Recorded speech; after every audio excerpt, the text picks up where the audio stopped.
ಹಾಕೋಣ tripod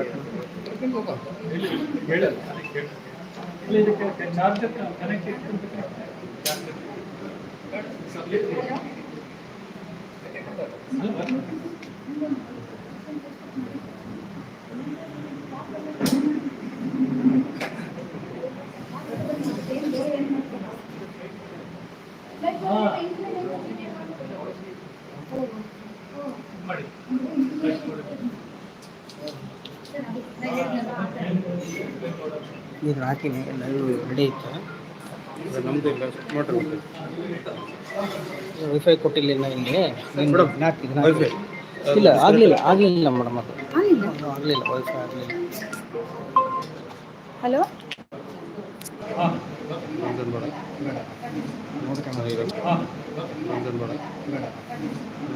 record ಮಾಡಿ ಆಮೇಲೆ ಮತ್ತು ಲಿಂಕ್ ಹಾಕ್ರಿ ಮತ್ತು ಅವ್ರಿಗೆ ತೆಗಿ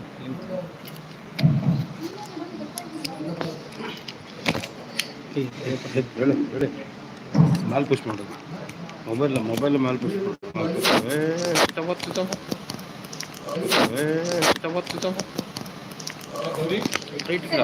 button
information he has given and additional value to this museum, I declare open to the public. Thank you very much. Thank you. So before I invite Dr. Jennifer Bates, I would like to make a brief introduction.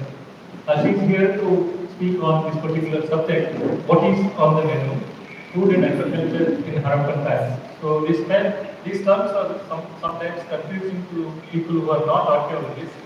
Indus Valley civilization, Indus Saraswati civilization, Harappan civilization, one and the same. Sometimes it is also called Sindhu Saraswati civilization and so on and so forth. So all the names one and the only civilization that the ancient India experienced during the period from about 3000 BC to 1900 BC. There were stages in the way Harappan civilization developed from early stages to middle stages to finally vanishing from the scene. So that kind of a situation is seen among many of the contemporary civilizations of the 3rd and 2nd millennium BC and so on. Dr. Bates from England, she is British born. She was born in 1989. That was the year I stopped hopping from institution to institution in a job. And then by the time I retired in 2013, she was the most well-established archaeobotanist, especially specializing in the Harappan studies and so on. And then during the last 10 years, I have engaged myself to fulfill this particular aim of this museum. The archaeology is not only for the archaeologists, it is also for the public.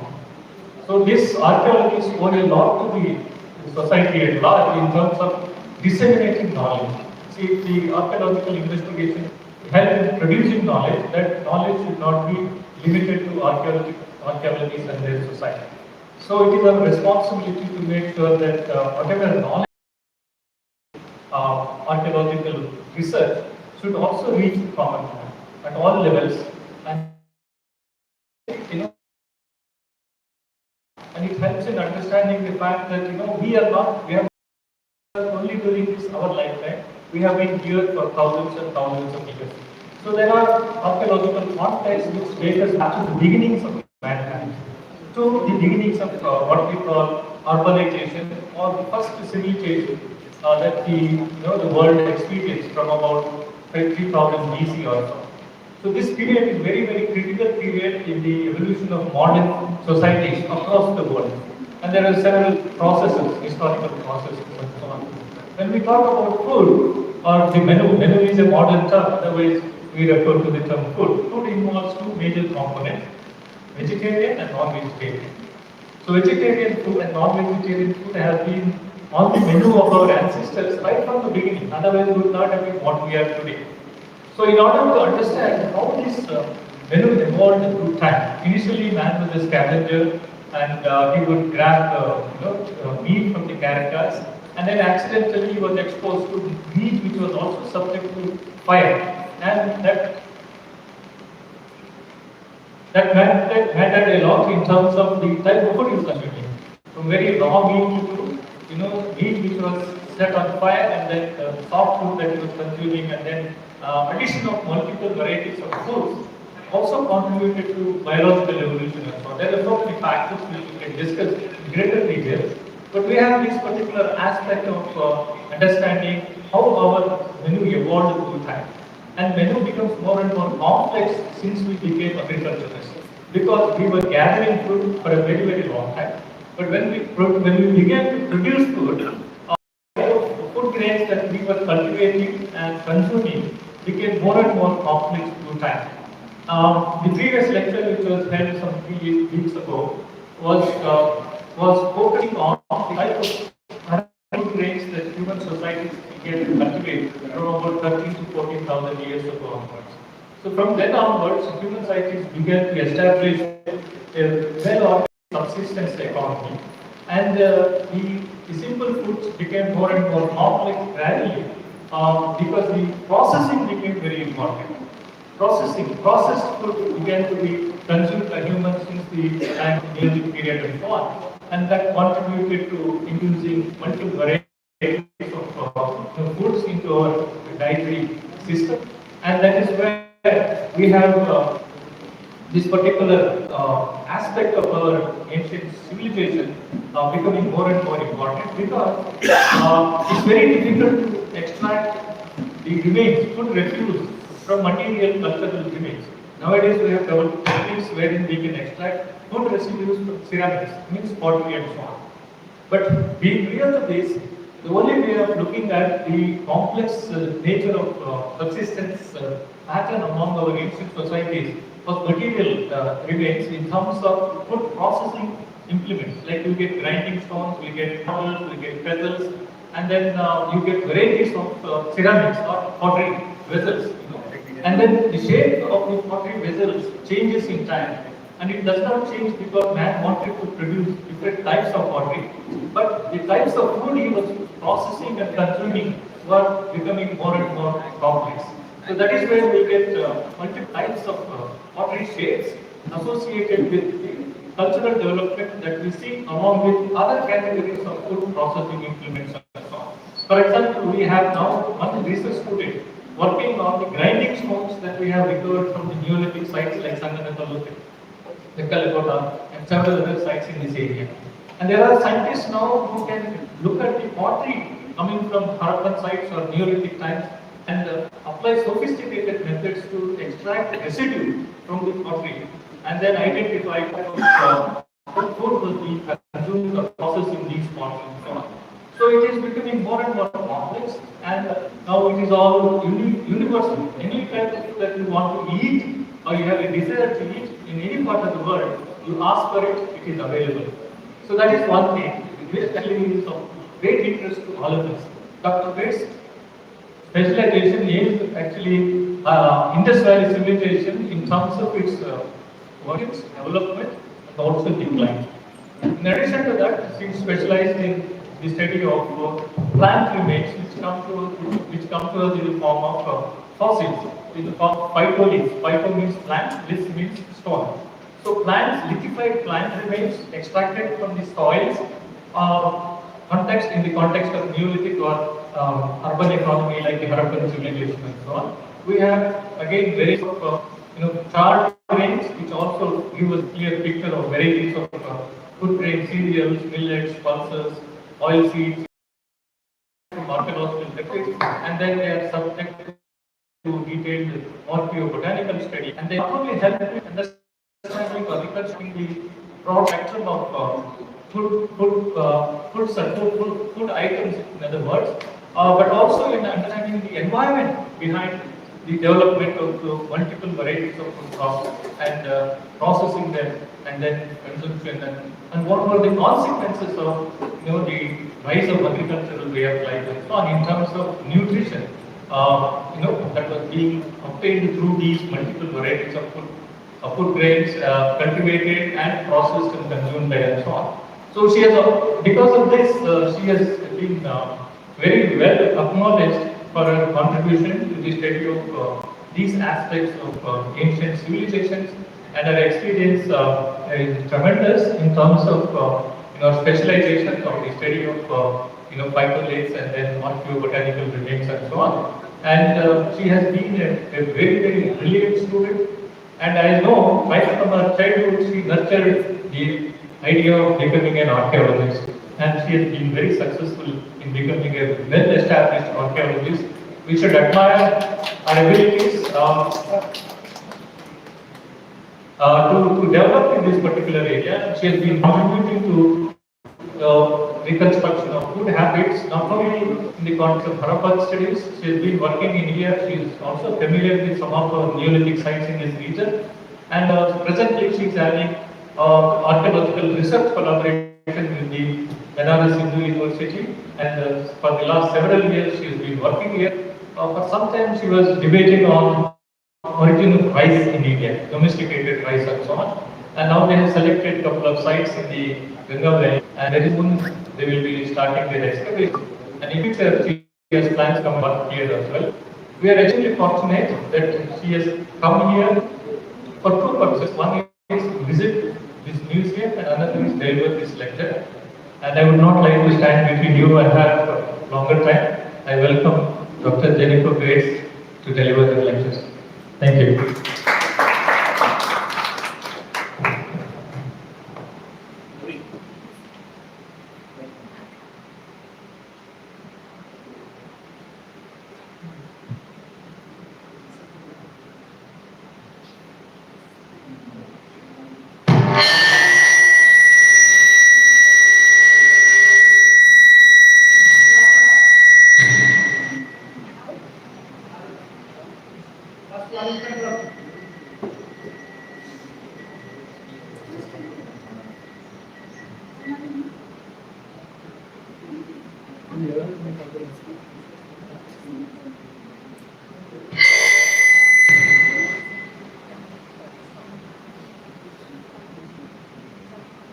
Okay.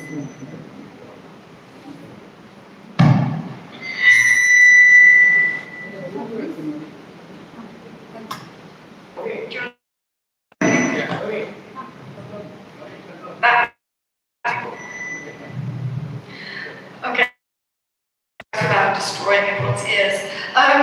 Thank you all for letting me come and speak. I'm going to speak as slowly as I can, and I hope you can all let's try this.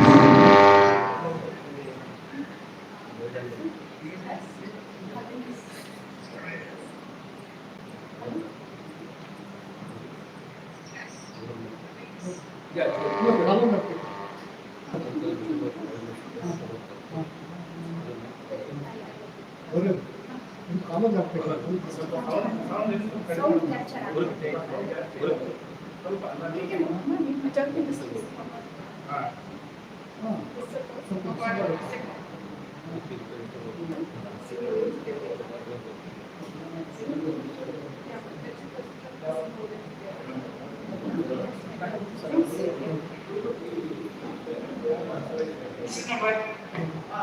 There we go. Back.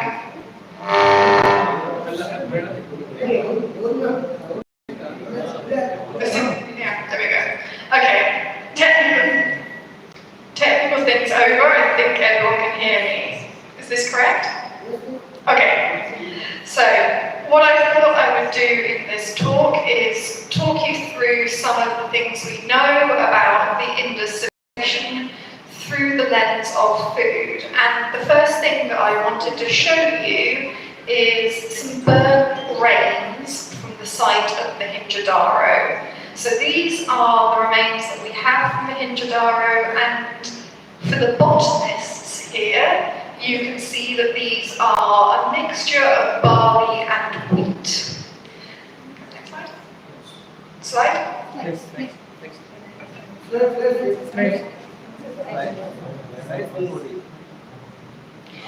And one of the things that has always been described for the Indus is that it is dull, it is boring, that it is the poor handmaiden of other civilizations, that there's nothing really exciting about it. And this comes from the early work of colonial archaeologists mostly. In fact, Mortimer Wheeler actually described it as Mortimer Wheeler described the Indus as boring, dull, and homogeneous. And this is something that's come across in the food discussions from those early days, that the Indus wasn't really worth looking at because it was just wheat and barley. Boring, right? But what I want to do is show you that this is not true. This is completely false. The Indus is in fact a very exciting place when it comes to thinking about food. The food is exciting, the food is interesting. There's a lot going on in the Indus. Next slide. Slide. And what I also want to say is that it's not just my work that I'm going to show. Professor Corisetta gave me a very kind introduction when he described me as doing a lot of this work, but it's not just me. There are a lot of people that have been working on Indus archaeobotany, and I'm going to focus mostly on the botany here, so the plant side of this story, not the animals. But you can see there are a lot of names here. You've got everyone from Steve Webber to Sarasvat, Vishnu Mitra, Sonawane, Nayak, Fuller, Langelotti, Sharma, Aksheta Surinarayan, Bukharia. There are so many people working on this, and that's fantastic. Because what it means is that we are now getting to the stage where we can move beyond this story of boring Indus to one where there is so much going on and we have so much data. We can start to move beyond just a list of species to actually discuss the concept of food. What are Indus people doing with all of these different plants, and how are they turning them into interesting things to eat? And that's the bit that I want to get us to by the end of this talk. Not just what ingredients did they have, but what did they do with them? Now, the Indus is a very interesting place to study if you're a botany person. And that's because it sits in a very exciting place ecologically. So it sits on, I'm going to ask you to press the button a few times, so just keep clicking. It sits in this area where we have all these different kind of rainfall situations, where we have different kinds of winter rain, we have different summer rain, we have different amounts of it falling depending on the year. It is not a particularly regular place, and that varies depending on the moment in time that we look at. I'm going to stick mostly to the mature Harappan period. That's the urban moment in the Indus. We're going to touch a tiny bit on the late Harappan period, when everything starts to go wrong and the Indus declines, and there's a climate event.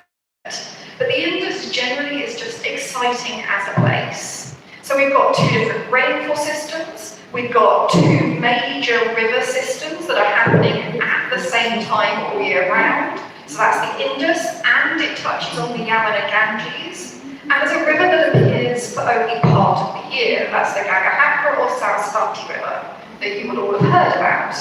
We've also got everything from mountains to a desert, to plains, to floodplains, to salt pans. This is a very ecologically diverse region that some people have suggested is up to 1 million square kilometres.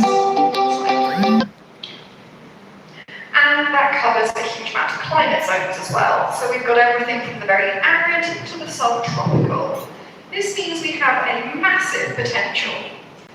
And I find that talking about climate zones and rainfall doesn't really help. So these are some pictures just to show you that the Indus is diverse. And I know I'm talking to an audience that went through the Indian education system and will have seen pictures of this or have been there. But I still find it's useful to show this.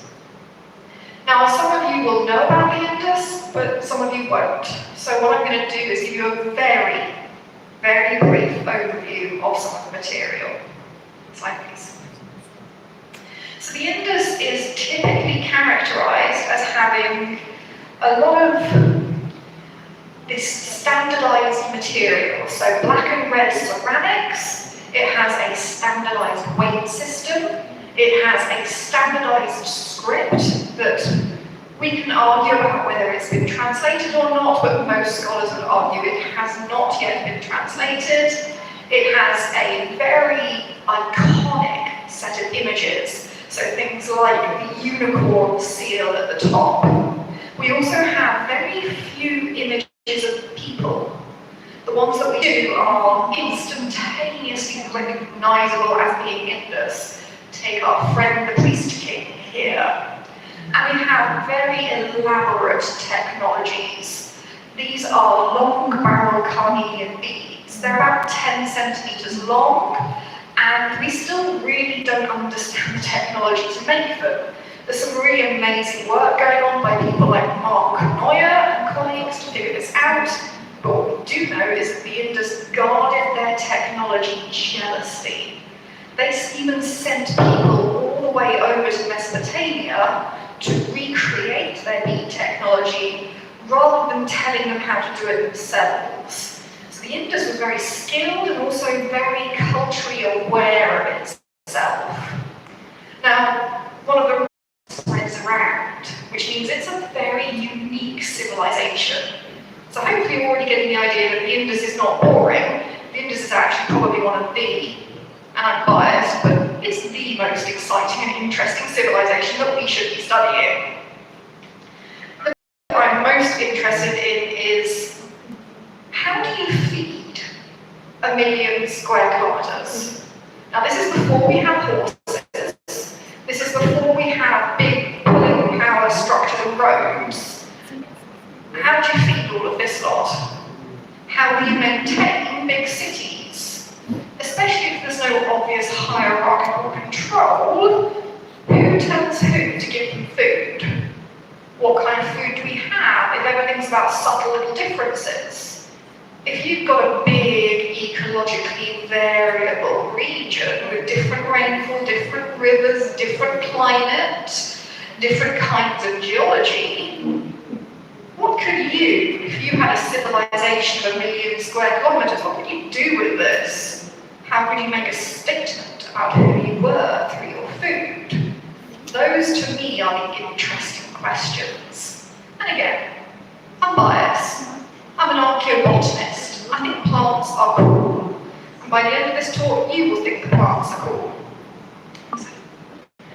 Now, one of the reasons I became a little bit obsessed by plants in the Indus was because of this.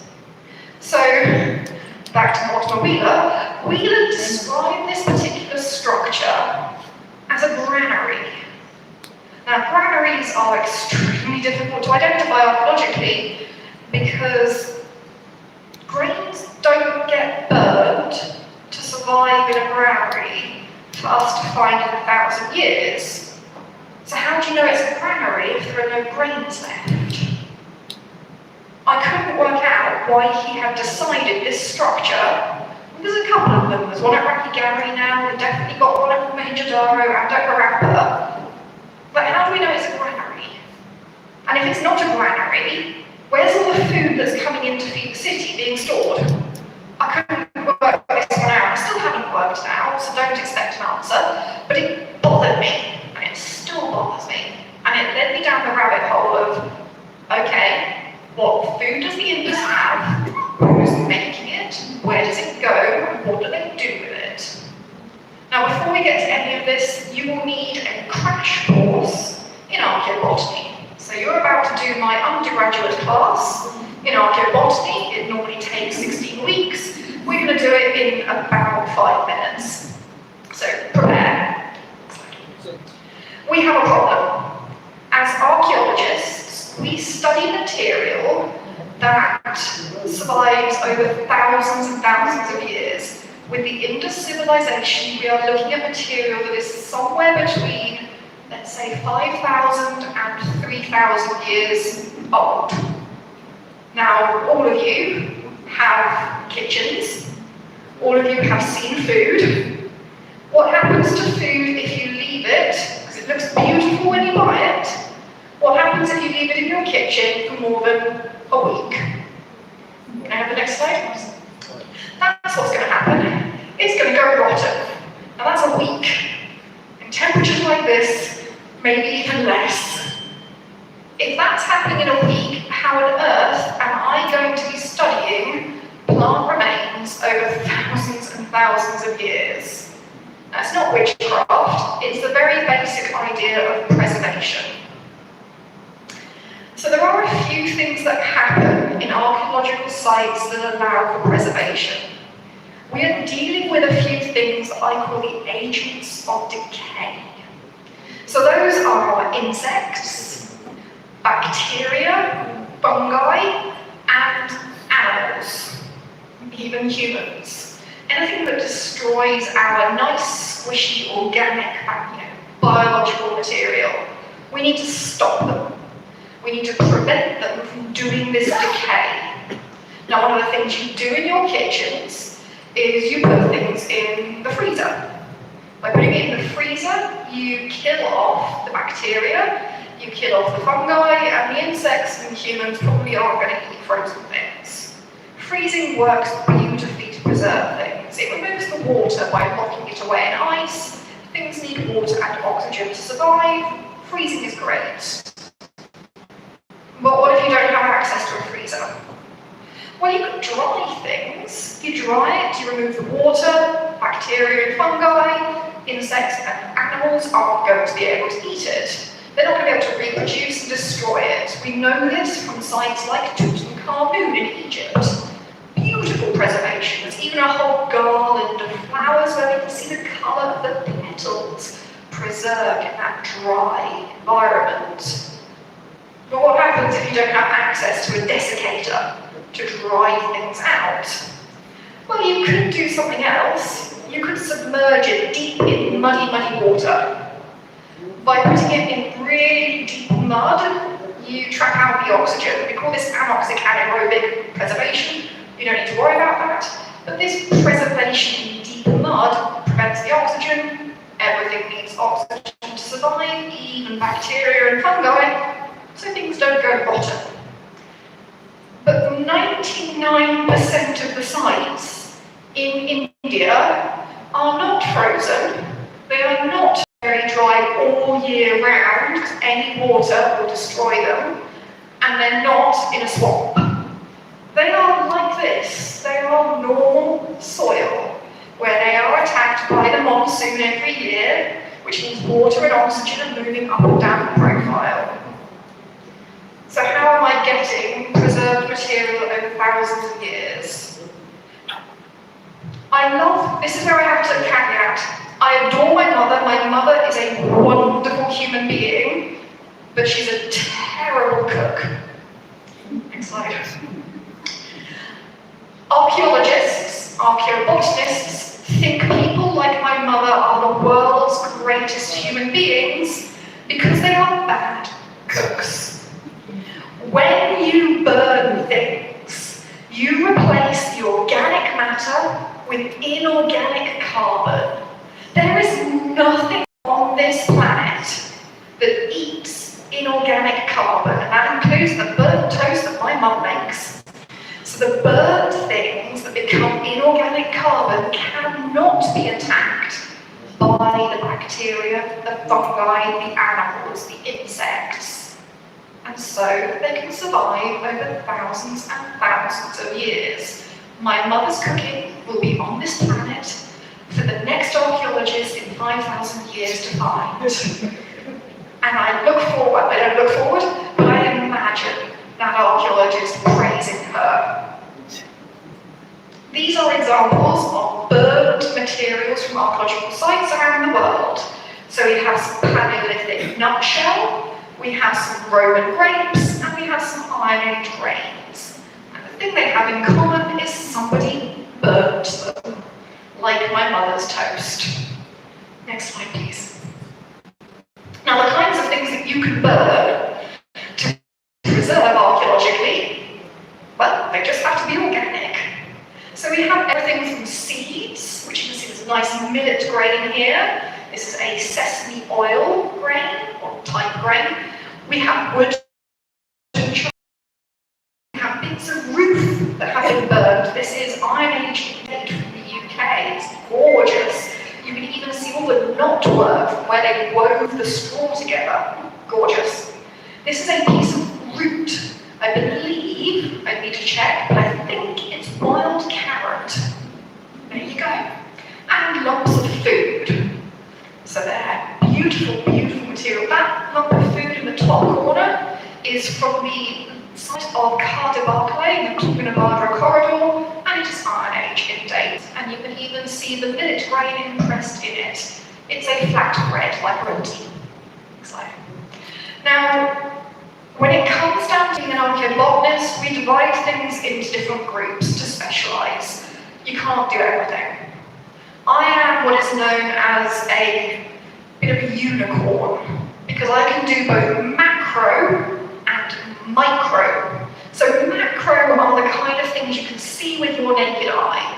You can see all of those big things if I put them on the table. You can see a seed. You can see a lump of wood. I can identify the seeds. However, within macroarchaeology, macrobotany, we divide ourselves even further. I can't do this. This is not my specialty. It's a piece of wood. I mean, we can all probably get that. If I put it in front of you under a microscope, you'll probably be able to tell it's a piece of wood. If you want to identify it further, you need to talk to my colleagues, the anthropologists. Fancy name for a wood specialist. And they can tell you which one of these that is. I can't, it's not my thing. But seeds, I can tell you what they are. Next slide, please. I also do microbotany, and that kind of makes me a little bit rare to be able to do macro and micro at the same time. Now, micro means it's so tiny, you cannot see it with your naked eye. I could put some on the table and you wouldn't know it's there. In fact, you are covered in it right now. You are covered in micro-botanical little things.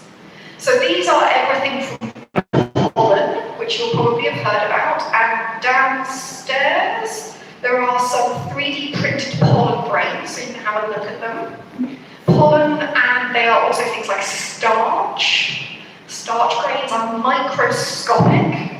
And then these things over here, which are phytoliths. Those are my specialty. I'm not good with starch and pollen, it's not my thing, but phytoliths I can do. A phytolith is the silica fossils, the glass fossil of the individual cells of a plant.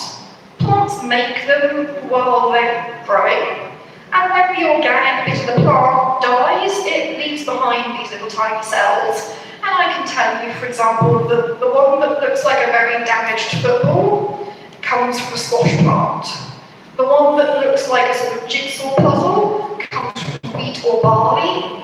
And then the other one is the cells probably from millet. And that's just because that's my specialty.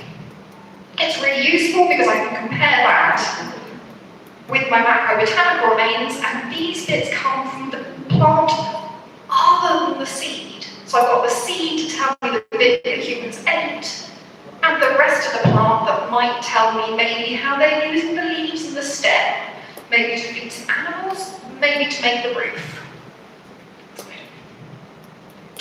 Now back to the Indus, well, India in general, archaeobotany actually has a surprisingly deep history of research.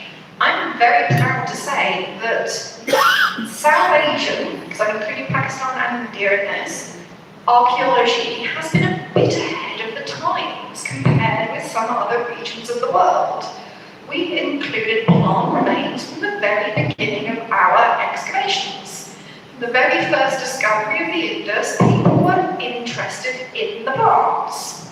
So we had reports from the first excavations at the Mohenjo-daro where they said they had found wheat, barley, dates, sesame, and peas. That's kind of rare, it's kind of cool. What we've seen though is 3 different moments in the development of the discipline of archaeobotany. Not just archaeologists finding scenes and reporting them, but the moments that led to me becoming a specialist and other people like me being known as archaeobotanists and not just archaeologists who look at plants. So very early on, sort of pre-1947 all the way through to 74, you would go and do an excavation, maybe find a few seeds, and then you call a botanist and you say, hey, I found this stuff, what is it? Between 1974 and 88, when it became possible to collect things more systematically, we started to get more professionals. We started to get people that actually started to go deliberately to sites to collect things rather than doing it afterwards. And then since 1988, we started to be really critical about what questions are we asking, how are we collecting our samples, and becoming more of a field in itself. So we started to support each other and get together. Now, one of the moments that's happening at the moment, like right now, we're becoming reflexive. We're starting to try and work a bit more towards going back over our data, repairing problems, and making a big picture. And the big picture is what I want to show you. What we do know is that we have 63 sites in the Indus that have archaeobotanical remains. Now that's only 10% of all known Indus sites, which is not great.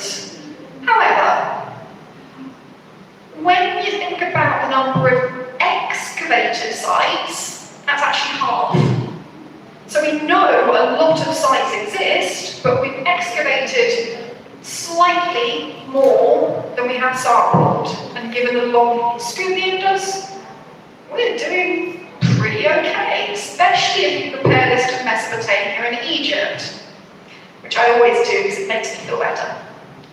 There's a bit of a problem problem in the way we've been collecting things, but now that we know this, since 2019, we've all been going back and trying to think about the improvement of this data. One of the things we've been doing is thinking about how we collect and trying to train our students.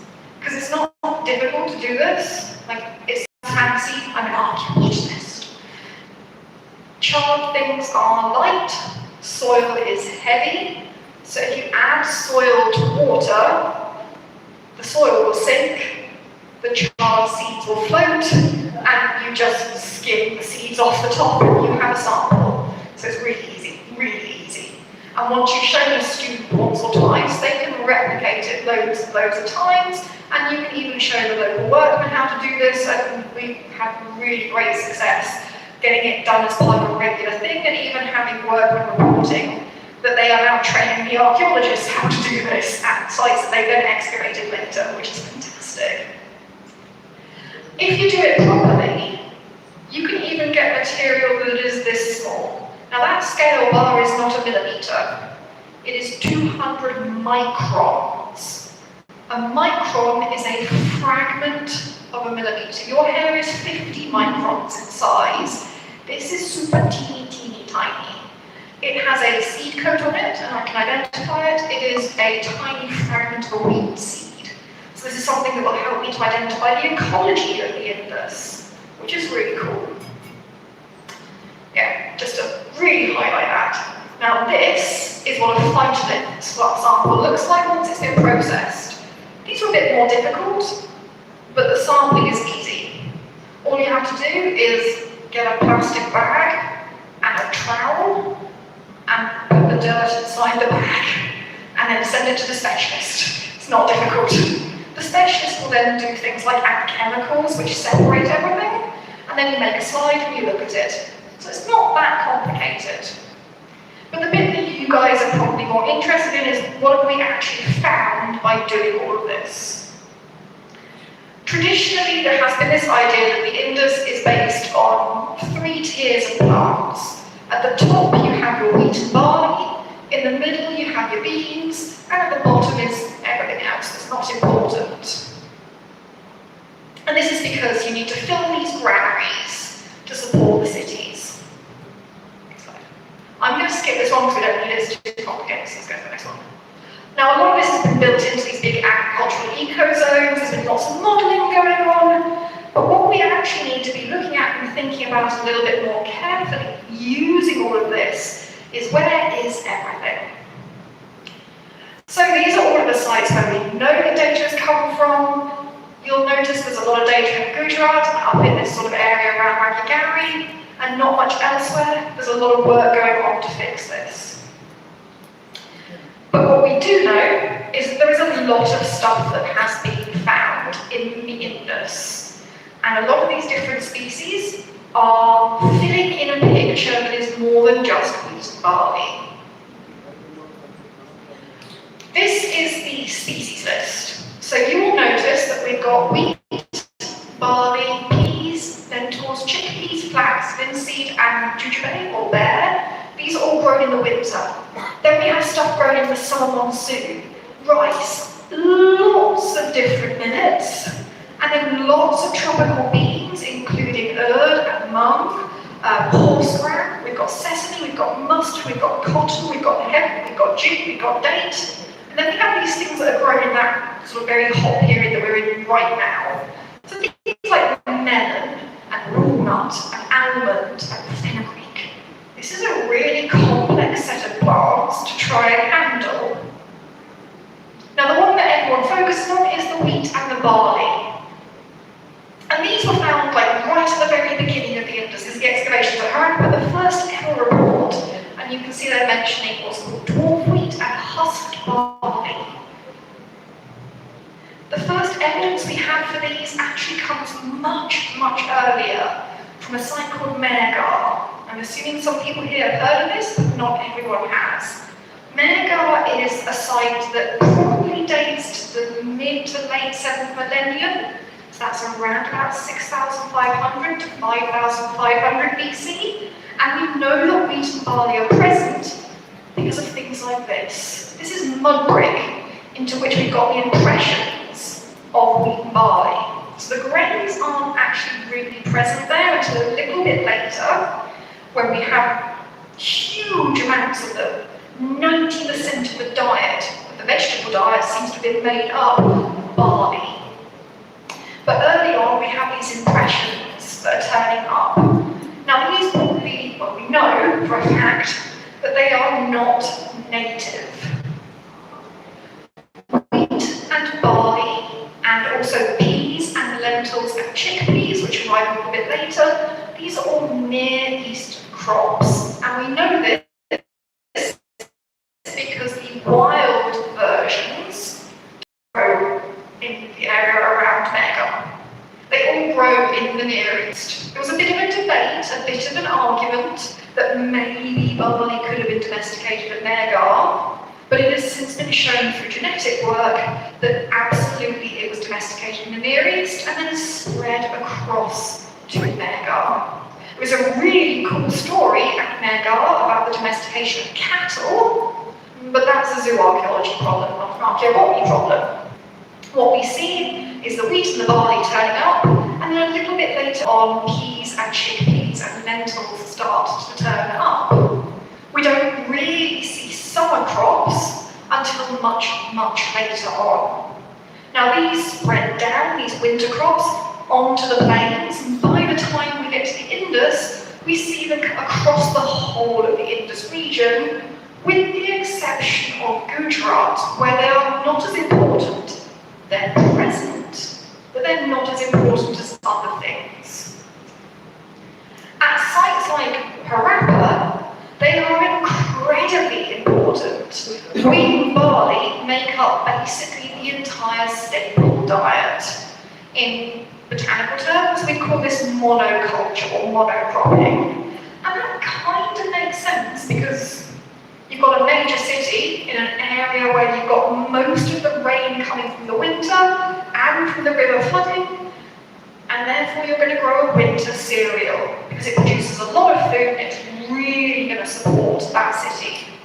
And there's been some really good archaeobotany that's just come out recently in the journal Antiquity by Nathaniel James and colleagues that supports this, so I recommend that. Now there's been a lot of focus when it comes to the late Harappan period, because if you've got especially a site like Harappa, which is really supported by a winter crop that needs a fair amount of water, what happens if you take that water away? So in the late Harappan period, there was a sort of climatic event, the 4.2 climate change. Now this it's not necessarily a collapse, but it's certainly a decline in the availability of the monsoonal summer rainfall, and this affects the winter rain as well. The whole system of the Indus is upturned by this system shifting. And one of the theories has been that if this change impacts agriculture enough that you cannot grow enough large grain cereals like wheat and barley, it might lead to the city not being able to support itself and therefore collapsing. So this has always been the theory. There isn't enough water to support these crops. People therefore stop growing them and supplying them to the city. Maybe they start growing something like millet that doesn't need as much water but doesn't produce enough food. And that leads to the collapse of the Indus because people stop living in the city because they're starving. So this is the basic model that people have put forward. I borrowed this from Penny Jones. She's done some really great work on this. Now, at some sites, that's a really good theory and it really holds true.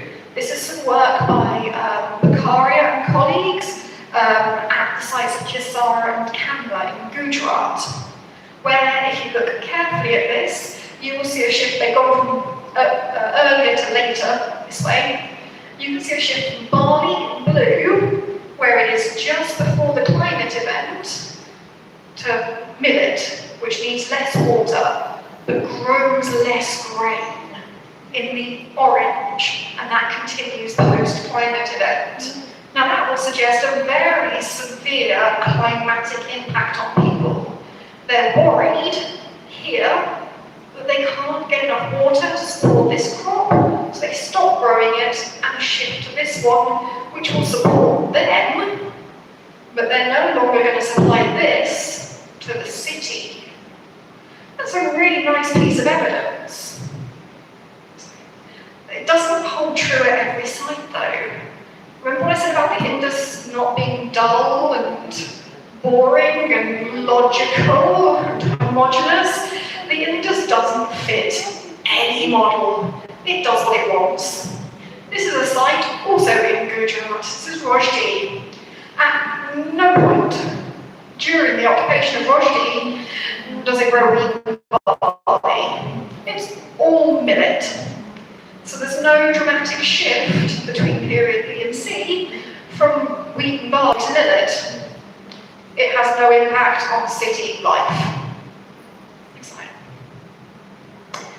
And one final note on this, we're still having arguments about this one. There is plenty of students here that want to do archaeobotany. Come and play with this. Come and play with this. I have a massive data set. We're still trying to work out if this exists. Now, clearly it does. There is a thing that someone has photographed, but this is a type of wheat that people have argued may or may not be a real species.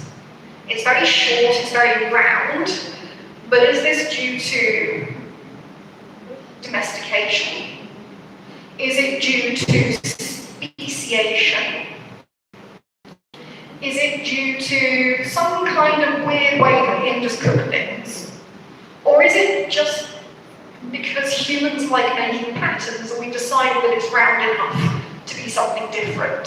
So I have a massive amount of these, and we're going to do a big statistical data set on this to solve this once and for all, we think. Now I keep mentioning millet. For those that aren't sure what millet is all the little teeny tiny grasses. So that includes ragi, which you guys probably have eaten, but it also includes foxtail millet, broom millet, all the things related to those. It's basically anything that isn't wheat, barley, rice, and maize. So all those little tiny grasses that you can eat and turn into really tasty foods. There are a lot of them, and in the Indus there's been a huge discussion around, next slide is there, perfect. There's been a huge debate around whether or not these were eaten, whether or not they were used to feed animals, or whether or not they're just pests that turned up in our samples. And you can see from all the authors here that they're turning up at lots of different sites. And I know they don't look pretty, but I think they're really nice. So there's this huge discussion going on about how we handle them, and I'm not going to go through all of them because we'll be here forever. What I wanted to do though is talk about a couple of them to show you why they're so problematic, but also interesting. So you probably have seen this when you've been walking through fields, if you've been out into the countryside. This is, the botanical name is NEWS34KANNADA. It's also called finger millet. And it is a difficult one because we've had lots of debates about whether it had an origin in South Asia or it had an origin in Africa. Today, generally, we think it had an African origin, simply because of the genetics. And also because that's where the world ancestor is. But that's not the big issue for us. The big issue is whether or not we can distinguish all of these little millets and how we actually know which one we've got. Because when you look down a microscope at them, they can all look like little tiny black things, little tiny black specks and birds. So we often end up relying on the surface coat, which can look very, very distinct. But one of the problems we've had is that there became a pattern that anything small and round became labelled as ragi. And it was only when we started to really look carefully at them, at the surface coat, that we realised that they could actually be all these random small things, and we had to go back and re-identify them. when we did this, we found out all of these like really exciting tiny species that diversify, that expand in the Indus diet. So for example, I know this is a horrible picture, I'm sorry, one thing we need to improve. We found these, for example, which could be Chinese millet. It could be a Chinese introduction. That's a heck of a distance to trade food. We've also found that there are possibly a different Chinese millet, Soteria italica, but then also this stuff, Soteria pumila, which is a native crop of India that may be being domesticated in the Indus, which is kind of cool. The Indus is going through its own process of learning a new crop and making it fit its own food needs alongside these introduced things. And there's this really nice example of this site. This is Shikarpur, and at Shikarpur we have this huge wealth of evidence that's not just in the seeds, but it's also turning up in the vitamins and in the starch that shows us that not only are they bringing this food to the site, but they're also grinding the millets to turn them into flour. So we know that they're definitely using them for food at some sites. There is, and I haven't put it in here, but there is now some evidence as well from the animal bones that they're also feeding millet to cattle as fodder. So we have this possibility of different places using millet for different purposes, or maybe there being no distinction between human and animal food. Or maybe they're eating the grains themselves and feeding the stems and leaves to the animals. And that is something we have to work out, because that is a really interesting set of questions and possibilities about how Indus people think about food. Next slide. Places like Gujarat, millet is the food to eat. This is a bit like Harappa, where they were monocropping wheat, but in places like Rajasthan and Balakot, they are monocropping millet. Or occasionally doing something a bit more complicated. There is a thing called polyculture, where you can mix together different kinds of millets, just in case one of them fails. So you might maslin, this is where you mix together these different kinds of millet and put them in the field. Because if one of them dies, the other one might live. And that makes sense if you're living in a very, very dry environment in certain bits of Gujarat. It's a really sensible strategy. The average Indus farmer was a very clever farmer. They know their environment, they know what they're doing with their crops. At somewhere like Dadli though, this is a site up in Rajasthan, quite close to KANNADA. It's just around the corner from KANNADA, so near the Thar Desert. They're not quite as marginal as what's going on in Gujarat. It's not quite as dry. So they're growing a bit of barley in the winter when they've got the winter rain, but in the summer when it's super, super hot, they're growing their millet. And that means that if the winter rains fail, they've got a summer crop to fall back on. And equally, if the summer is too hot and the millet dies, well, they should have the barley if the rain was good enough. Very, very clever strategies. And just to really emphasize this before I get to my favourite crop, at sites in Haryana where things are a little less arid, let's say, it's a little bit more humid, you've got a little bit more flexibility, you've got both summer and winter rain in good amounts, the farmers get experimental. They start really playing with it. This is probably the best place to be an Indus farmer. If somebody said to me, you have to go back to the Indus and become a farmer, I'm heading straight here. This is where I'm going. It's perfect. Absolutely perfect. Because they've got their summer dry crop in case it goes wrong. They've got their summer crop for when it's perfect. Because there is enough water to grow rice in the good years. It is wet enough in the winter that they can grow wheat. They don't have to rely on the dry crop of barley. And they can do fun things in the spare patches of land like grow tropical pulses. This is the ideal, perfect situation to be an Indus farmer, and they know it and they play around with it. And it brings me to the rice. Now, rice was always a bit controversial in the Indus, to say the least. We knew from next slide, please. We knew from a few samples taken at a couple of sites that rice might be present. These are phytolets of rice. This is leaf and this is the husk, the bits around the rice grain that you don't want to eat. But we were never quite certain whether or not these were contaminated. There was a lot of discussion about them. So people were a bit confused about the antiquity of rice in the Indus. And we had suggestions from pottery that rice was impressed in it. So these are rice impressions and some pottery.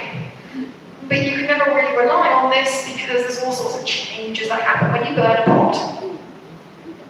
So please. When we went to these sites up in Haryana, however, there was more rice than anything else. And it kind of put an end to the discussion of whether the Indus had rice or not. It had rice, it had a lot of it. You just had to look at specific sites. The Indus is not dull, the Indus is not homogeneous, the Indus is not boring. The Indus is clever, the Indus is variable, the Indus is diverse. And if you look in Gujarat for rice in the Indus, you are not going to find it because it's too dry. But if you look in Haryana, you're going to find it because that's an area where rice grows really well without having to do complex things like paddy systems. So it made sense. Now, as I say, there's a huge amount of debate around this, lots of different things happening. People tried doing radiocarbon dates and they always came out contaminated. So what we decided to do was throw everything into a mass spectrometer. Seed from every single layer that we had at our sites, and they all came back perfectly within the Indus, except for 2 samples there which came back as contaminated, and neither of them were rice, so I was very happy. And we knew they were going to be contaminated based on the layers of the site. But you can see that we have our rice sitting right in the middle of the mature ripening period. Beautiful, perfect. The big question I had though was rice, was it domesticated? Because again, this has been a huge debate. And I'm not going to get into that debate because I could be here forever. I know Ravi doesn't want me to be here forever. But there's a huge argument about whether rice is domesticated in India or not. And one of the things we know about the Indus is that the rice was under domestication. We know this from these little things. They are 0.5 millimeter in size each, and they show us a process of domestication. So the Indus was playing with rice, and it was probably playing with rice to such an extent it forces a change in that rice. However, all of this is traditional. This is all very boring traditional archaeobotany. One of the things that we're now able to do is more complex processes using technology. And I'll come back to this in a minute because this is awesome residue analysis. But one of the things we've been looking at, we as a community, is how people used pulses, beans, and what that did. So this is a horse ground. It's a very beautiful horse ground. But there's been some really awesome work that's been done by people like Dorian Fuller, who spoke 3 weeks ago, where they've been looking to see if it was domestication, and domestication was probably happening during the Indus civilization. They did this initially just by doing some measurements, but then they got creative, and they used this machine. It's absolutely gigantic. It's called a synchrotron, which is awesome. But basically what you do is you take the bean, you put it in the middle of it, and it bombards atoms at it. And it allows you to take microscopically thin pictures through each layer of the bean and see the cellular structure and show whether it's under domestication or not. So that was an absolutely beautiful piece of work that they did. Some of the other work that people have been doing is to apply isotope analysis, which is basically trying to look at the chemical structure of these different beans and to look very specifically at different kinds of aspects of them. So there are different isotopes we can do. The one you've probably heard of if you know of archaeology is C14. That's what we do for radiocarbon dating. But the isotopes we're talking about, these are the stable isotopes. So for example, if I was to take some of your bone, I might want to look at whether or not you were eating a lot of millet or a lot of wheat. And I would do a carbon isotope test for you, because they have different ways of processing their carbon through photosynthesis, and I can tell the difference between the millet and the wheat that you eat. If I wanted to, so this is the carbon cycle going through, if I wanted to tell the difference between whether or not you are a vegetarian or a non-vegetarian, I do a nitrogen test, because they have different trophic levels depending on whether or not you're eating meat. Next slide, please. So these are the different kinds of things that we're doing, the different kinds of questions you can ask, and the different materials you apply to them. Okay. So we're going to skip these two because I don't think we need these. Okay. So skip over this one and the next one. Next one. So this is just to show you what the ratios are. So C3 versus C4. These are our wheat, barley, rice, and that's the millet. You can see they look very different on the graph. And if you are eating meat versus plants, you can see the difference between the plant, the thing that eats the plant, and the thing that eats the thing that eats the plant. It's a very simple way of analysing these things, but it's very effective. So what's been happening is some really awesome work where people like Brad Chase have been testing, for example, how sheep, goats, cow, and buffalo at different sites were moving around a landscape. And this has been done very simply by looking at their carbon, because in different bits of a landscape you have different plants. And you can see here that they are moving in different environments. The sheep, the goat are kept in one space, the cattle are kept in a different one. And it's very likely that sheep and goat are allowed to go for a walk. They're allowed to wander, whereas the cattle are kept at home. So this is a really nice piece of evidence.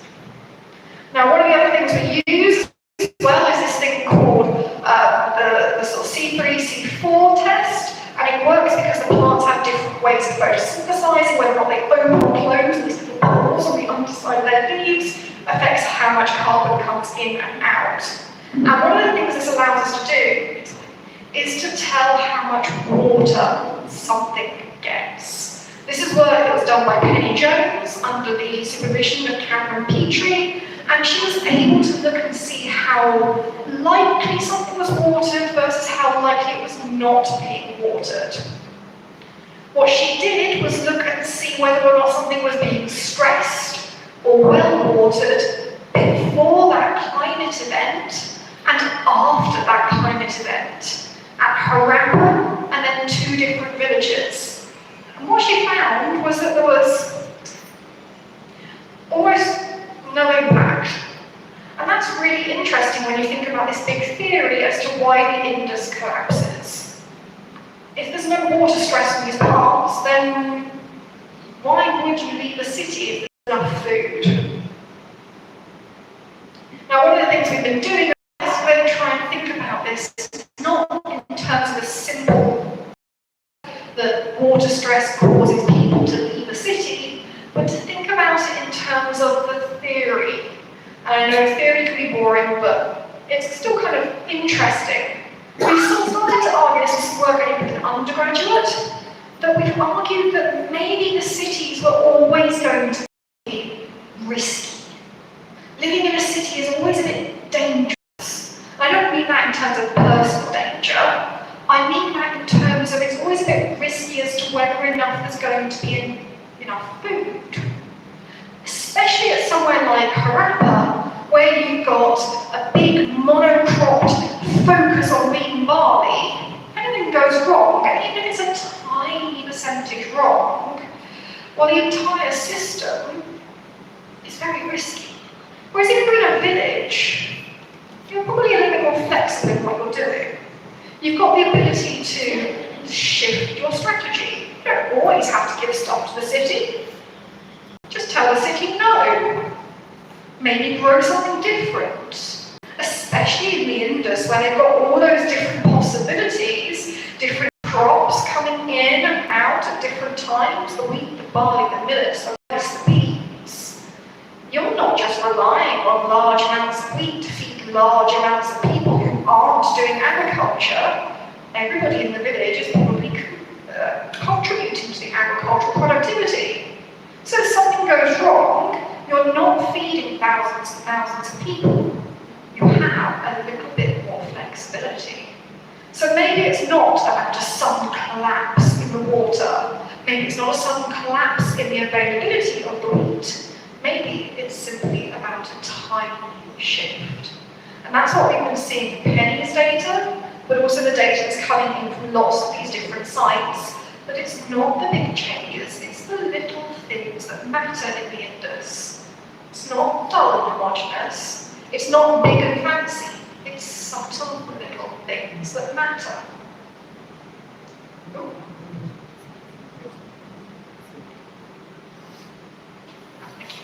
Now, one of the things I want to come to as we go to the end of this is to think about this beyond just all these different crops.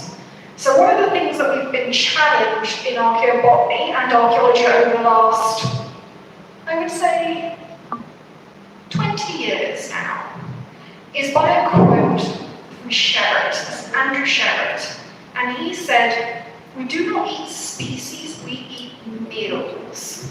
So if I was to put in front of you a thali, like the one we had at lunch, and said to you, well look, here's Cissa arenatum, Ariza sativa, you'd look at me and go, huh? And I say, look, there's Lenus culinaris, and you go, what? If I gave you a list of the species on that plate, you'd be very confused. But if I said to you, we're having a thali for lunch, it's going to have dal, and it's going to have some chana, and it's going to have some rice, and a roti, you go, yes. Okay, I know what we're having for lunch. We don't eat a list of species, we eat a meal. And you could do all sorts of things with that meal. You could fry those lentils and turn them into something completely different that was not dal. You don't have to grind the millet into a roti. You could ferment them and make a really nice fluffy idli type thing. You don't have to do the same thing each meal. But we often do, because we have specific food ways. Again, my mother, I love my mother, but she does not think that hummus, you know hummus? She does not think that hummus is a suitable food. She thinks it's not food. Because that's her generation. It was not something she ate. For me, hummus is food. It's very tasty food. So we do not eat species, we eat meals. And this is something that I am, again, proud that Indus archaeology is ahead of the game on. We are doing really well as a discipline in exploring the idea of food, not just species. This is some really great work that has been where he looked at not just what bones were there at the site of Golodoro, also called Bagazra. He started to map which bits of the animal were where. Because when you cut an animal, you do different cuts of meat. And he realized there is a pattern. These bits of the meat, the head and the front flanks and the lower limbs, are found outside the wall. Inside the wall, you get the ribs, you get the big haunches, big fleshy bits. There are different bits of animal repeatedly, inside versus outside. And the same thing is true for the fish and the shellfish. There is a preference for one inside the wall and the other outside the wall. Which means if you were an inside the wall person and I was an outside the wall person, and I invited you to dinner, you might look at the meal I give you and say, I'm sorry, I don't know what food this is. Or I could pretend to be from the same place you are, and you would know because I serve the wrong food. The food could instantly mark us as different. This is a really cool piece of work. Now this is some work done by Rima Kashyap and Steve Weber at the site of Farmana, where they did an analysis of the teeth on the humans, and excitingly they also did it on the cattle, and on the pots and the grinding stones, and they managed to extract starch. So this is a good announcement. Please brush your teeth every day. otherwise we can do this in a few hundred years. When you don't brush your teeth, plaque builds up. This is the stuff the dentist removes. Inside that plaque are microscopic traces of the food that you are eating.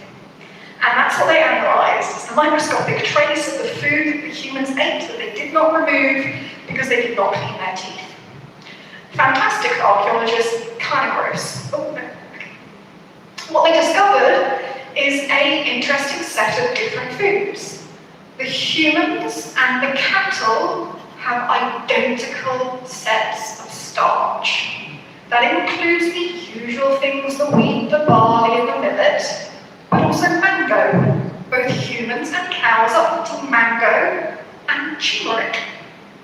And they found that depending on which kind of pottery you looked at, there were different combinations of things. So you could mix fruits with millet, but the lentils, the beans, were always kept separated from different kinds of food, which suggests that maybe the dal that they were eating at Farmana was quite plain, boring. So a different kind of food to the one we would recognize today. Next slide, please. Now, one of the things that's become really exciting new technology is this. This is work by Cheta and Ryan, but also by KANNADA Chakraborty, and it's residue analysis. So when you cook something in a ceramic pot, and it's not glazed, so it's just like raw ceramic, what you cook actually goes inside the pottery itself. All those little food molecules seep inside the pottery. And so if we take a small sample of those pots and put them into a machine called a mass spectrometer, it can read. It's a bit more complicated, but technically it can give you a readout of the different chemicals that originally made that food. Now, it's not going to tell you this was dahi, this was dal, it's not going to do that. But it will tell you, for example, that this had a high amount of animal protein. This had a high amount of dairy fat. This one had a high amount of plant oils. And that's really exciting, because suddenly we can start to see not only what people were eating in terms of ingredients, but what was being cooked together. So this is an example of one of the readouts that KANNADA Chakraborty got. And here you can see this is a C3 diet, so this would be wheat, barley, rice. That is a C4 diet, so that's millets. And then going up, you've got ruminant dairy, so that's things like milk and cheese. Then you've got ruminant adipose. Adipose is fats. And then at the top, you've got the non-ruminant adipose or porcine. So that's pigs. Pigs at the top. And everything else is down here. And you can see there is a huge variation in what the Indus does. Again, more to the wheeler, what's wrong? The Indus is doing some really cool and exciting things in terms of its mixing of different foods. And one of the things that's becoming really apparent through the work of KANNADA and Cheta is that mixing was the aim of the Indus. They're mixing all these different foods together, making it very complicated for the residue analysts. So it's very much a watch this space. There is going to be some amazing residue work coming out, not just in the Indus, but across the whole of India over the next few years. It's going to be really exciting. And one of the things that I've been doing with the archaeobotany is trying to make a plea that the Indus is not just about carbohydrates. We typically talk in the Indus about how much wheat, how much barley, how much millet, how much rice, maybe the beans. And we forget that the Indus had all of this and more. It has everything from really sour lemons to sweet dates, to the crunchy nuts, all the way through to the really sort of juicy mangoes. It's got so much fruit and flavour in it that the Indus diet would have been very, very rich. This is not mentioning all the spices and other flavourings that would have been available to them, like mustard, sesame, and turmeric and cumin. The Indus would have been a very, very tasty place to be. But we often forget that when we're arguing about whether it was based on wheat or barley or rice or millets. And so what we have to do in the Indus is really think about these, think about how they're being used.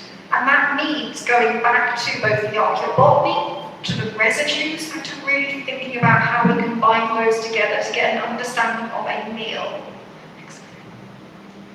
What it also does is mean that we have to start really rethinking our Indus landscape. It's not just big fields of wheat and barley. I know we like to talk about the bread basket of South Asia, sort of Punjab and Haryana is in these big bread baskets. And yeah, the Indus is probably growing a lot of cereals. But it's also going to have huge amounts of space left over for its beans. And it's going to have land for its fruit trees. It's going to have space for cotton as well. There's lots of fibres in the Indus. We know they had silk, they had cotton, they had jute, they had hemp. So there's going to be a lot of this, and the Indus farmer has to balance all of this in a landscape, and also be thinking about things like the climate event when it happens. Indus farmers are clever people. What it does is give us this picture. This is an old picture, but it's one that I find I go back to regularly. It's Indus that isn't just pots, it's not just lithics, it's not just black specks under a microscope. It's one that is full of people living their lives surrounded by animals and plants and fibres, and flowers and smells. It's an Indus that was alive. It thrived, it existed, and it really, really lived. And I would just make a plea to anyone watching who's going to do excavations anywhere, take samples, it's not difficult. Please take phyto samples, and if you find whole pots or you find really interesting grinding stones, please contact people like Aksheta Narayan or Kalyan Chakraborty about how best to recover them so you can get the residue sample without contaminating it.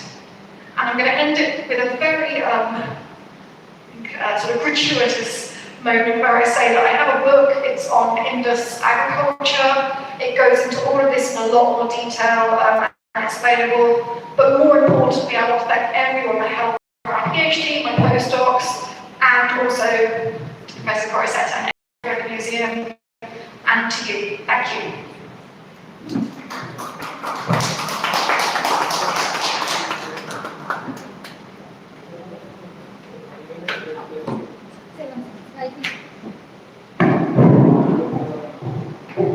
Thanks, Jennifer. That was really interesting. We'd like to ask the audience if they have any questions now. That was really an interesting topic. If you all have any questions, Professor Jennifer would be very happy to answer them. Kindly raise your hands in case you have any questions to ask. Sorry? Sir, 1 second.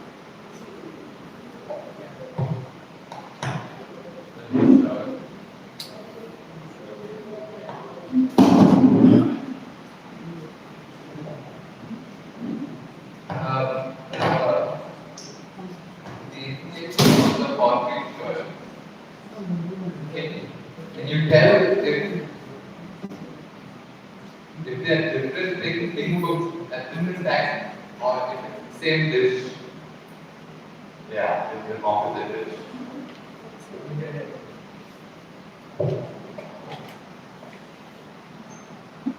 Did you get a question, Kireka?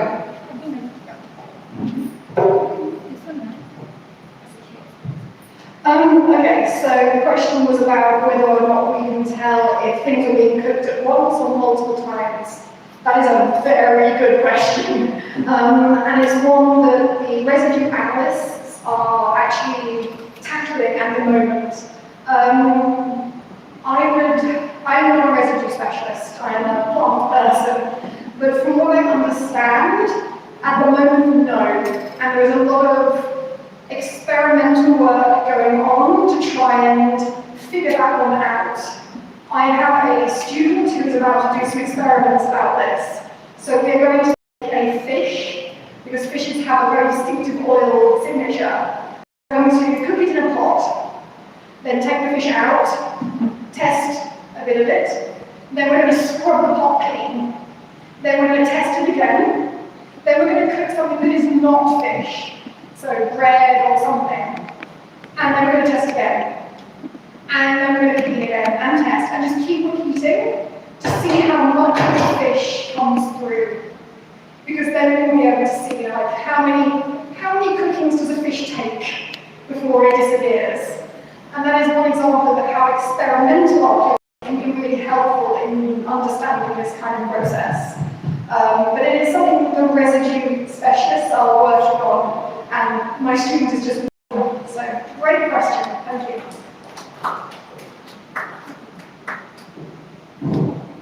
Anybody else? Yeah. ಸ್ವಲ್ಪ volume ಕೊಡು.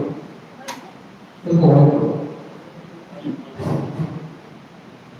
Did the Indus Valley civilization leave any lasting impact on the food habits of the later societies in India? So we know that, for example, the Indus is trading with lots of different cultures throughout its lifespan. So wheat and barley comes across to the Ganges plains along with peas and chickpeas and lentils, and rice is going the other direction back to the Indus.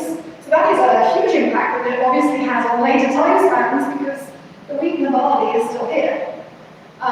We know that it also facilitates the movement of African crops into the subcontinent. And there's even been discussion about secondary domestication. So we have primary domestication where things initially are turned into usable crops. There is the secondary changes that happen in the Indus to some of those African crops that then turn them into what we would call the South Asian variety of those crops, which obviously then has an impact on how they are used in very specific Indian cuisine that is different from the African cuisine. So yeah, it has a long-lasting impact on cuisine. What we need to do is more investigation into that. We do not eat species, we eat meals aspect to understand what meals the Indus were using and whether or not those continue. So that is the change I think that is happening over the last 10, 20 years. And I think you will need another 20 years before we can answer a question in detail, but certainly we know that the Indus is kind of one of the moments where things are moving around. It is a trading hub for things coming in and going out to the subcontinent. And that has a huge long-lasting impact on what is available. Thank you.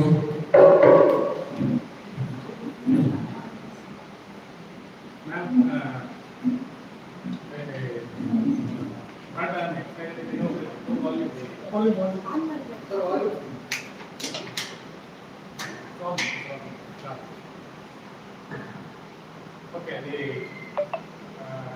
agriculture probably has not much changed for 5,000 years. Probably you are talking something about 5,000 years back.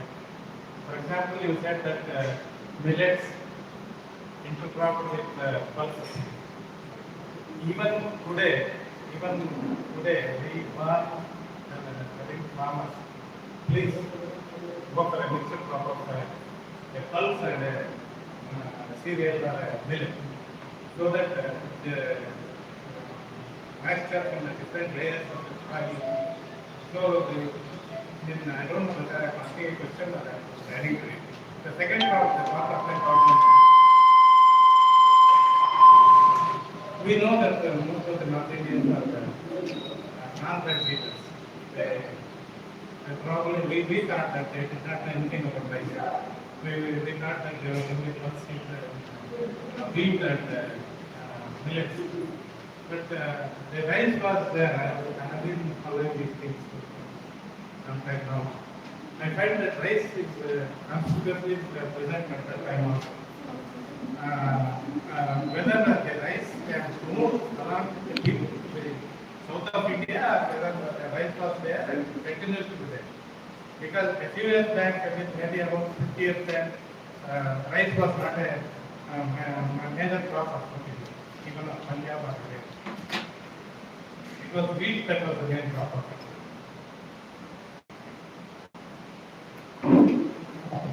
Regarding the first point, yeah, certainly we see lots of continuity in agricultural strategy, and that makes sense. Because if you think about it, if you have a system that works for that environment, why would you change?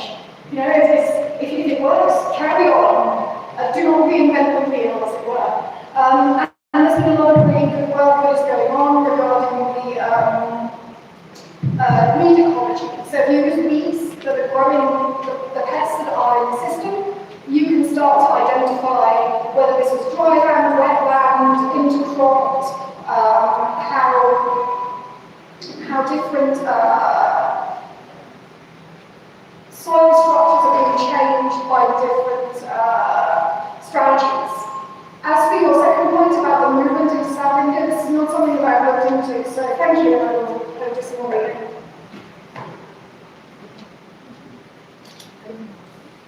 So,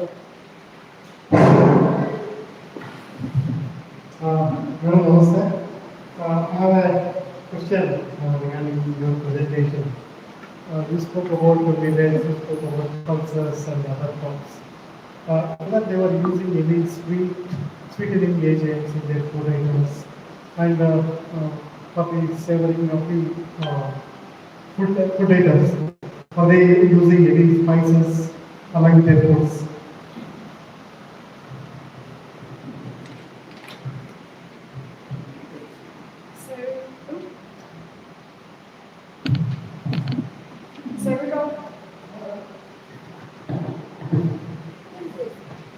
So regarding sweetener, is it sweet? Sweet. So we're not really sure because they do not survive very well, so we have to have things that will be burnt. It is likely that honey was used, but we don't have the evidence. We know from Egypt, for example, and from the Mayans and other cultures that honey was used. But preservation is always a problem when you're not dealing with very dry or preserved sealed jars. We do know that Saccharomyces cerevisiae, which is sugarcane, but not the domesticated one sugarcane, related species, was available and was being burned, probably as fuel. Whether or not they turn this into sweet things before they burn the waste is a huge debate. But they have all of these sweet fruits as well. So, you know, they have all of these different, like, sweet flavors, sweet fruits, citrus and sour. Sweet flavored fruits that are available to mango, for example, is extremely sweet. So there's lots of things that could be used to make food sweet. How they did this, huge ways we can develop this. As for the spices, yes, of course, we have the turmeric, we have the cumin. We know they have mustard, they have sesame, they had a huge range of different things. Again, these are all very difficult, we have coffee as well. Proving a lot of these spices is extremely difficult because if you think about how you use a spice, what do you do with it? You grind it into a paste, which then means that identifying it becomes so very difficult. Oh, we have ginger as well. So identifying spices is extremely difficult. This is why things like starch in teeth are so useful, but then you have to find skeletons in good teeth, bad teeth, so you can get the starch from them. Finding the seeds, extremely unlikely, because you're not going to waste your spices by throwing them in the fire and letting them burn. So, yeah, the spices are always something to, I'm fascinated by, but finding evidence is extremely challenging. Another question. You mentioned about hemp. You mentioned about hemp in your speech. In what form they use the hemp? So, this is always an interesting question, the hemp, the cannabis sativa. There's a tendency in global archaeology to assume that everything has a function. So you find poppy seeds and you assume that they must have been using it as a flavor or something else. You find, even if you find one barley grain, it must be food. But these things can grow as weeds, they can grow as pests. We know that cannabis sativa grows everywhere, it's a pest of every field. So unless you find good evidence for its use, it is safer to assume that it is a weed of agriculture. That being said, there is evidence for hemp, and that's why I use the word hemp rather than cannabis, hemp as a fibre. So we know that hemp is being produced in some spaces for its fibre production. Is used in other functions? Well, you can do what you want with cannabis sativa, you can get all sorts of fun side products from it, but we don't have any evidence for its use in, say, ritual or its use in recreation, putting it gently. So we don't have evidence for that, but we have evidence for its fibre use, and it's probably also, due to its contextual location with other crop processing waste, it's probably also a weed of agriculture. So we know those two uses, agricultural weed and fibre. Because hemp is also used as a medicine. Yeah, but we need evidence for this. Yeah. So getting evidence from any medicinal crop is very difficult because you have to show that it was used medicinally, because lots of things have medicinal function, they also have other functionality. And given that it's prevalent and its context is usually, well, in fact, almost all instances, as a weed byproduct from processing grain, it's more likely to have been that function. But it doesn't mean it was not. So it's a difficult one. Anybody else?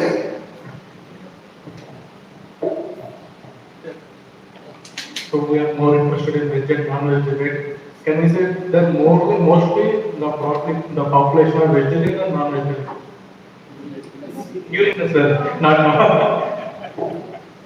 Broader sense. I'm not sure whether to say thank you or not for this question. So I think given the prevalence of animal bones and cut marks, meat use was at every single site.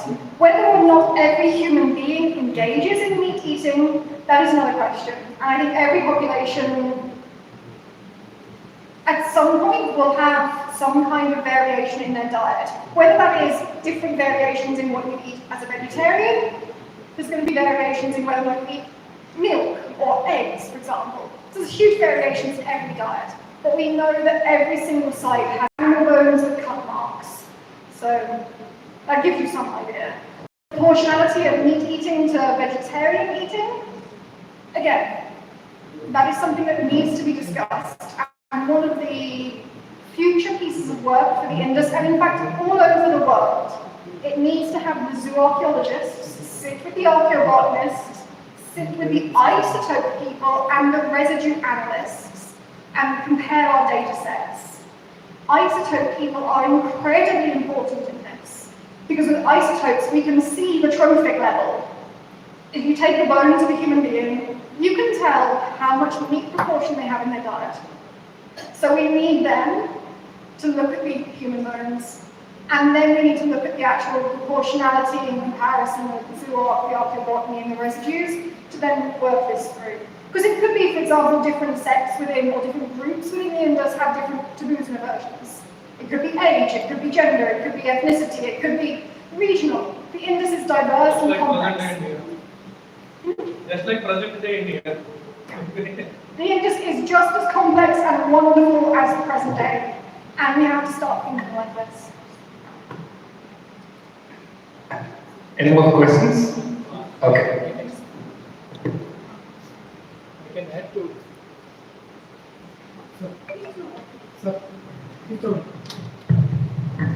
I can add to the answer given in Dr. Benz.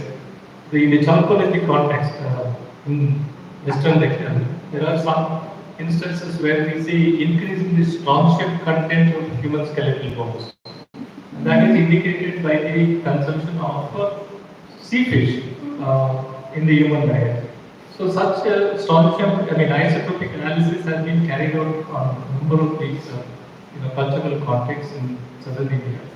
So it's possible to detect at what point of time a particular vegetarian or non-vegetarian element was introduced into the human diet.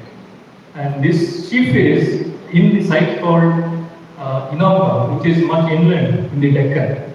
And marine fish means if there is every reason to identify culture contact between fishing community living on the west coast and the farming community living on the mainland Deccan and so on.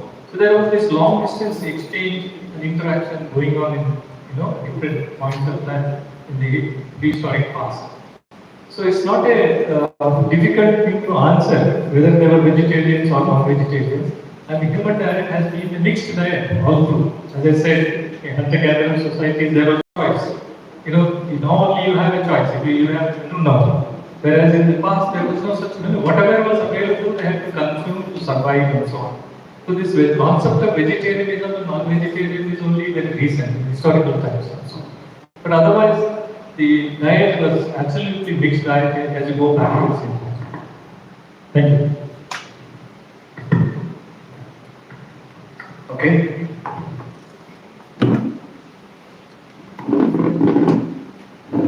Do you have any questions? So I think Jennifer, Indus tried, Indus lived was her last, she's two sentences.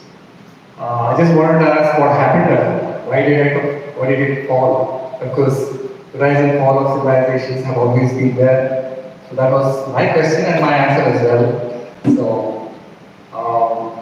I wanted to hear from an expert, but then if you have time to explain that, all right. Yeah.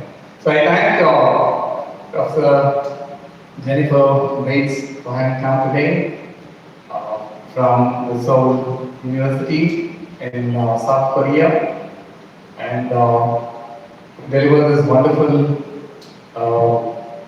lecture on the fruits of the Indus civilization. It's a wonderfully interesting topic. For the past, just about a couple of weeks, we have had two archaeologists coming here and talking. Dr. Dorian Fuller was here about 3-4 weeks back, and now we have Professor Jennifer Bates talking on the food habits of a different place. So that's really wonderful, and I hope that in the years to come, we have zoo or archaeologists who come here and talk about the animal, the food and things like that, and also isotopic specialists can come here and talk about isotopes and they can give. So this has been an interesting talk, and I want to give. I request Professor Borisiter to. Yeah, I'm extremely happy to note that on the third occasion we had sufficient audience to listen to specialist lectures, and the kind of interest these lectures are generating amongst the people of Bellary is another encouraging thing, and that is the most main objective of our museum outreach activity.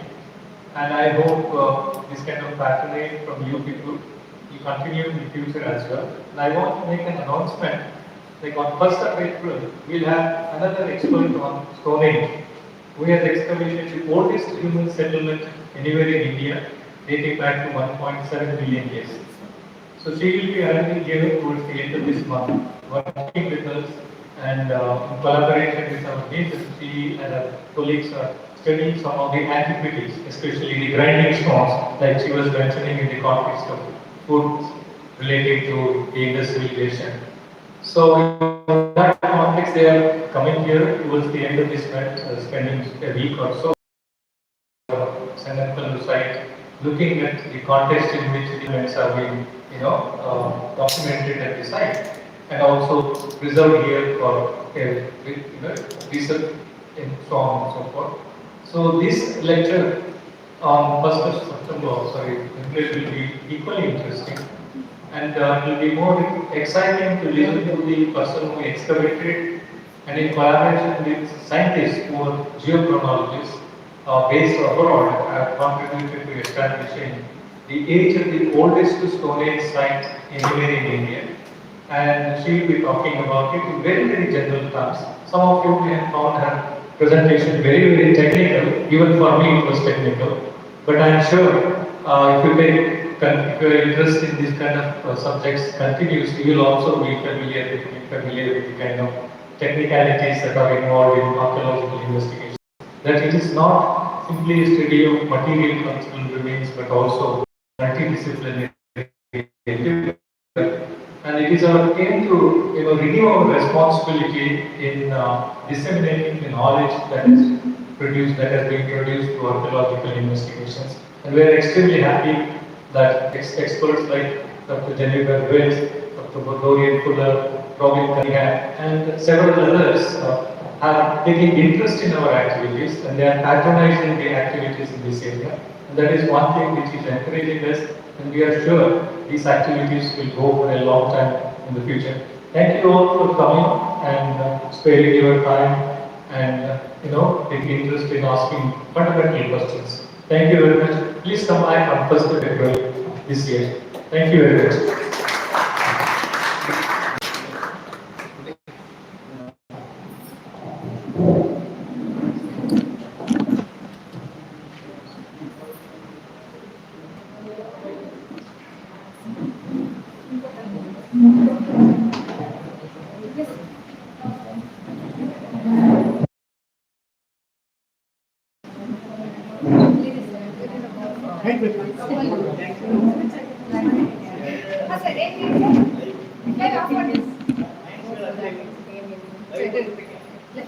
Sir,